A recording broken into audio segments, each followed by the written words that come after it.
വെള്ള മാർബിളിൽ പണി കഴിപ്പിച്ച താജ്മഹലിന്റെ നിറം എന്താണെന്ന് ചോദിച്ചാൽ വെള്ള എന്നായിരിക്കും ഉത്തരം.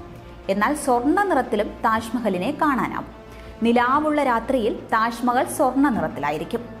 അതിരാവിലെ പിങ്ക് നിറത്തിലുള്ള താജ്മഹലായിരിക്കും കാണാനാവുക. സ്ത്രീകളുടെ വ്യത്യസ്ത സ്വഭാവമാണ് ഈ നിറമാറ്റത്തിലൂടെ സൂചിപ്പിക്കുന്നത് എന്ന് പറയപ്പെടുന്നുണ്ട്. 22 എന്ന സംഖ്യയും താജ്മഹലും തമ്മിൽ ഒരു ബന്ധമുണ്ട്. താജ്മഹൽ പൂർണ്ണമായും പണി തീർക്കാൻ 22 വർഷമെടുത്തു എന്നതാണ് ചരിത്രം. 22,000 തൊഴിലാളികൾ ചേർന്നാണത്രേ താജ്മഹൽ പണി കഴിപ്പിച്ചത്. കൂടാതെ 1000 ആനകളെ നിർമ്മാണത്തിനായി ഉപയോഗിച്ചിട്ടുണ്ട് എന്നും പറയപ്പെടുന്നുണ്ട്. താജ്മഹലിന്റെ ചുറ്റുമായി 4 മിനാരങ്ങൾ നിർമ്മിച്ചിട്ടുണ്ട്.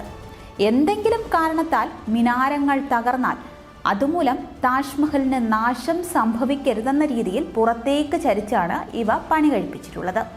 4 വ്യത്യസ്ത വാസ്തു നിർമ്മാണ ശൈലിയിലാണ് താജ്മഹൽ നിർമ്മിച്ചത്.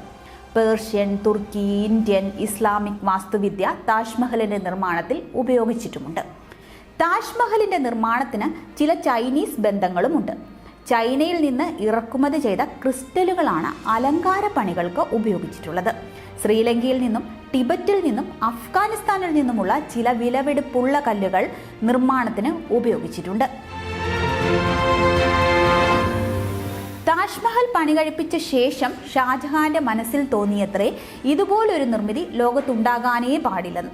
നിർമ്മിതി ഇനി ഉണ്ടാകാതിരിക്കാൻ താജ്മഹൽ നിർമ്മാണത്തിന് നേതൃത്വം കൊടുത്ത ഉസ്താദ് ഈസയുടെ തൊഴിലാളികളുടെയും കൈവെട്ടി മാറ്റാൻ ഷാജഹാൻ ഉത്തരവിട്ടു എന്നും പറയപ്പെടുന്നുണ്ട്.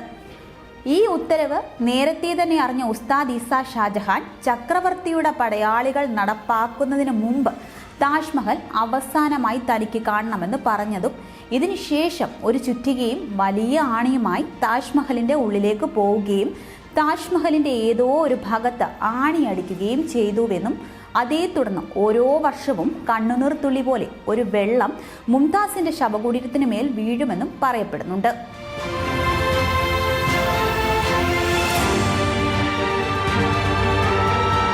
കറുത്ത നിറത്തിൽ മറ്റൊരു താജ്മഹൽ പണിയാൻ ഷാജഹാൻ ഒരുങ്ങിയെന്നും പറയപ്പെടുന്നുണ്ട്. യമുനാ നദിയുടെ മറുകരയിൽ താജ്മഹലിന്റെ അഭിമുഖമായി ഒരു കറുത്ത താജ്മഹൽ പണിയാൻ ഷാജഹാൻ ആഗ്രഹിച്ചിരുന്നു എന്നാണ് കഥ. വെള്ള താജ്മഹലിൽ മുംതാസിന്റെ ശവകുടീരവും കറുത്ത താജ്മഹലിൽ തന്റെ ശവകുടീരവും സ്ഥാപിക്കാൻ അദ്ദേഹം ആഗ്രഹിച്ചിരുന്നു. അപ്പോഴേക്കും മകൻ ഔറംഗസീബ് ഷാജഹാനെ തടവിലാക്കിയെന്നും കഥകളുണ്ട്. താജ്മഹലിന്റെ അടിഭാഗത്തേക്ക് നിരവധി അറകളും വാതിലുകളും വഴികളുമുണ്ട്.